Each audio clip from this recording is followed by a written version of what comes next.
School walkouts were only the beginning. This weekend, thousands of anti-gun protesters are descending on Washington, D.C. They'll be demanding that government restrict our right to bear arms. What they probably won't be marching for is better law enforcement.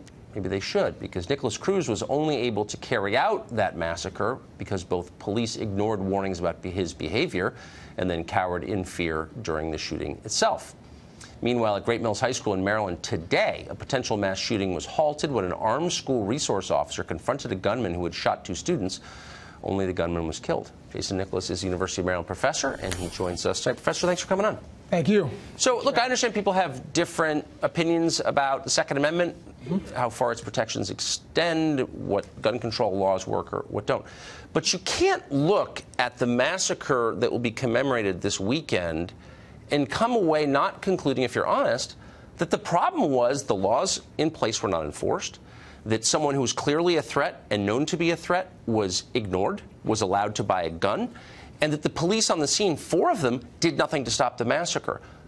That's all factual, and it's being ignored in favor of attacking the NRA. Why is that? So I think there are a couple of things. Number one, I'll tell you just personally, I'm pro-responsible gun ownership and pro-gun control. And I think one of the things that's a problem is we frame this argument as if, those two things can't coexist. I think as far as Nicholas Cruz, I think that some of the things you were saying are correct. But when we talk about the Great Mills situation, it's someone who, by all accounts, was a good kid, had no problems, respectful, an honor student, but had access to a gun. But wait and a that's second.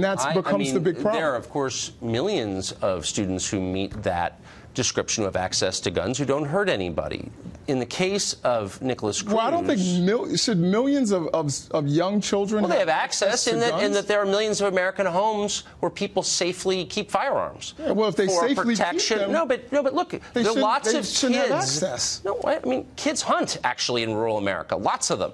And in some places, they bring their rifles to school during deer season. They don't hurt anybody. This has been going on for generations, okay? That's the truth of it. Okay. So the point is, here you have someone with demonstrable mental illness who should not legally have been allowed to buy a gun, but was because the authorities ignored it.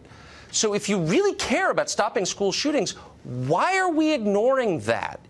I don't know. I'm really honestly confused. I understand what you're saying. I also believe that one of the issues is the fact that he was, I believe, 19 years old and was able to buy a pistol.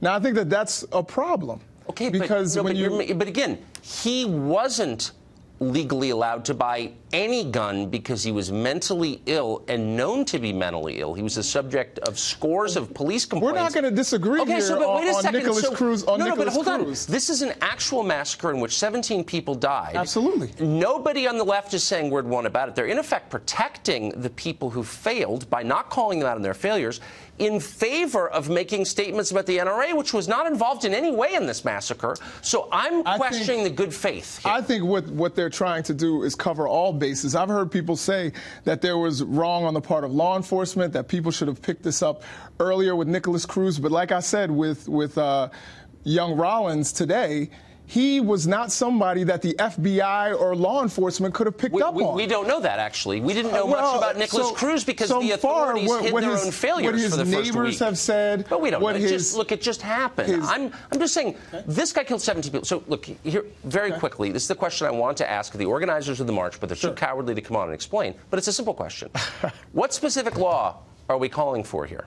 I think that there are many things that they're calling for. They're calling for an end to bump stocks. They're calling for a raise in the age limit. We have a kid who's 18 or 19. They're calling for an end to bump stocks. So they're celebrating. Whoa, hold on. I haven't finished. Okay. I haven't finished. We have kids that we say are not mature enough or emotionally intelligent enough to take a drink of alcohol, but we're willing to give them a deadly weapon. Okay, then let me ask you, do you really believe that if we're to ban bump stocks, and the president, I think, is doing it unilaterally anyway, and raise the age for firearm purchases to 21, you think we'd end school shootings? I think we would limit some of those school shootings. You do think that? I do believe so. Is there evidence of that? Is that a guess? Well, I think, when we look at Nicholas Cruz... Well, he was already not allowed to buy a gun, but the authorities, because they didn't want to add to the sum total of school discipline cases, didn't say anything about it. If he were 21, he probably would not have been able to get into that school.